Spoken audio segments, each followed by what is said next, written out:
So this is not going to be about Tarkov, but instead more about the gaming industry and some of the obnoxiously disgusting decisions being made over at Sony. So for anyone who isn't aware, very recently with the release of the free games with PlayStation Plus for September, which by the way are all really bad, at the very bottom of the post from Sony, they said that they'll be increasing the price of all versions of paid memberships you need to subscribe to play online. And across the 3 tiers, they're making it roughly 35% more expensive to play online with your friends. So if you're a basic bitch like myself and are only paying for the lowest tier, Essential, the price per year is going from $60 to $80. Screw Sony. A lot of people are asking, why would they do this, other than the typical greedy corporations trying to squeeze as much money as they can out of you, the consumer. This isn't something you should entirely be surprised about. We are in the next generation of what most people call arrogant Sony. Back in the days of the PlayStation 3 and Xbox 360, PlayStation got its shit pushed in. Whether we all want to admit it or not, that generation was very rough for Sony. It's also when they got the genius idea to pull a Microsoft and make people pay for the bare minimum online play services when the PS4 began to roll out. Now, instead of having free access to online play and services, Sony players were paying just like Xbox, because Sony realized they could also get free money for doing nothing special. But again, they did not do well during the PS3 generation, so they really had to step up their game for the PS4. And they did. That generation was all Sony. Microsoft and the Xbox One couldn't stop struggling. At least it wasn't as bad as it could have been with all the DRM policies that the Xbox One was initially going to launch with. Remember that?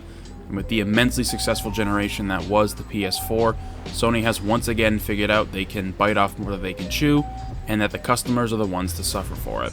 A price hike of this magnitude is really absurd, considering that Xbox also had an increase in their Game Pass price as well, but that only went from $15 to $17 a month, which, while again not great considering we want no increase in our subscription services, isn't as bad as Sony.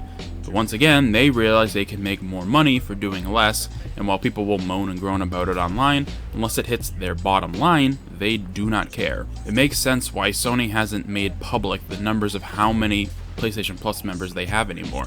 It's a damn shame too. For the longest time, it felt like Sony was delivering to the industry what it needed: quality games at reasonable prices with good services. And while those games are still certainly there, the next-gen tax, as it has been dubbed, is just another kick while we're down. And Sony couldn't care less. Every subscription-based service couldn't care less. Netflix removed the ability to share accounts outside of households, and everyone online basically said that they were just going to cancel their subscription. And yet the company showed off record-breaking numbers and accounts being created for their platform. So not only do I imagine that they won't financially hurt from this, but it also wouldn't surprise me if the price hike is so high because they know people are going to drop out, so anyone that sticks around and pays for it might make up that difference. And really looking at what all the tiers for online for PlayStation bring to the table, it really isn't that interesting. Xbox clearly has the better pay model for what you get, and as someone who isn't paying for the more expensive versions of online PlayStation, backlogs of older games and the other oddities are nice, but at the end of the day, man, I just want to play online with my friends. And it's already kind of gross that you have to pay $60 a year for it. And every month we get some arguably rough game choices that we can download for free. The desire to keep going forward and paying it is hard to justify, and the price hikes are kind of the final nail in the coffin. The worst part about potentially not paying for it is losing access to all the other PlayStation games I have and downloaded over the years that I still mess around with every now and again. But I guess the question we all have to answer is, are they worth $80 a year now? I know some people might think I'm blowing this out of proportion because you can just play online for free if you have a PC, and yes, you're right, but consoles still have immense value, and being able to just sit back, relax, and mess around online is something I still actively do. I'm glad and lucky that I have both a PS4, 5, and a PC to play games on, but the idea for paying online anymore on PlayStation is very questionable at best. I hope you found this information and this video insightful if you are someone who plays their games online on a PlayStation device.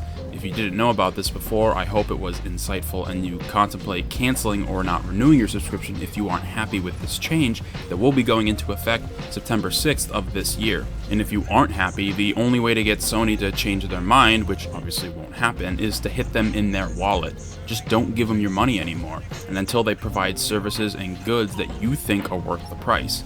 I mean, all their extra PlayStation accessories are insanely overpriced, not to mention not what people want at all, but that's another conversation for another time.